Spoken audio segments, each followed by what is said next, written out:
Le germe de blé est la partie vivante du grain de blé, le Triticum vulgaris comme on l'appelle en latin, et qui renferme l'embryon de la future plante. C'est sous cette forme-là notamment qu'il va procurer en majeure partie tous ses nutriments et qu'il est également le plus digeste. Alors qu'est-ce qui le rend très intéressant? C'est tout d'abord que pour 30% de sa composition, c'est une source importante de protéines végétales et d'acides aminés essentiels.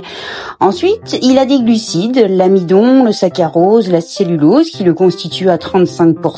Et puis quelque chose de très important, ce sont les lipides qui sont présents à peu près à 9% dans le germe, qui fournissent l'huile de germe de blé, dont 10% est d'acide alpha-linoléique, c'est-à-dire les oméga 3 d'origine végétale, 60% d'acide linoléique, oméga 6, et bien sûr, complétant 25% d'acide oléique, oméga 9. Donc c'est vraiment un équilibre relativement intéressant, qui est de plus pour la propriété hypocholestérolémiante et antioxydant.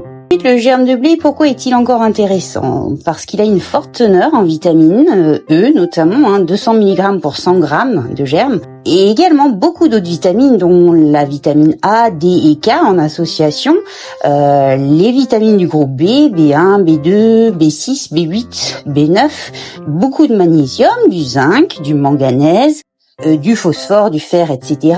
Et surtout des céramides qu'on appelle aussi les sphingolipides.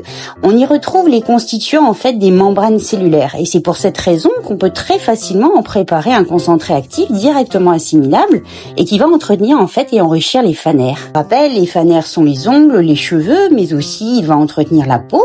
Alors je commence par ouvrir en fait les jeunes graines par un simple écrasement mécanique pour faciliter ensuite la germination. Je l'associe à la levure boulangère, la levure de bière, donc Saccharomyces, car c'est en fait non seulement un probiotique, donc va protéger et réguler les bactéries pathogènes intestinales, et puis c'est aussi une excellente source de vitamines du groupe B qui vont être essentielles pour nourrir là encore les ongles, les cheveux, la peau. La levure boulangère est donc un aliment très nutritif, biodisponible et vivant, tout ce dont en fait notre corps va avoir besoin quotidiennement.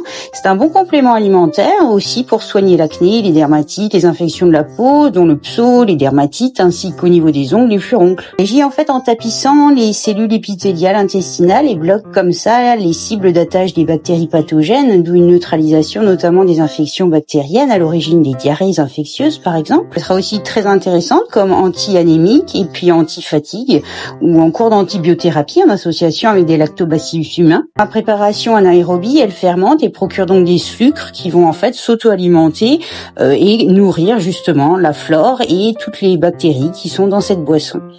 J'en conseille 1 à 2 cuillères à soupe par jour.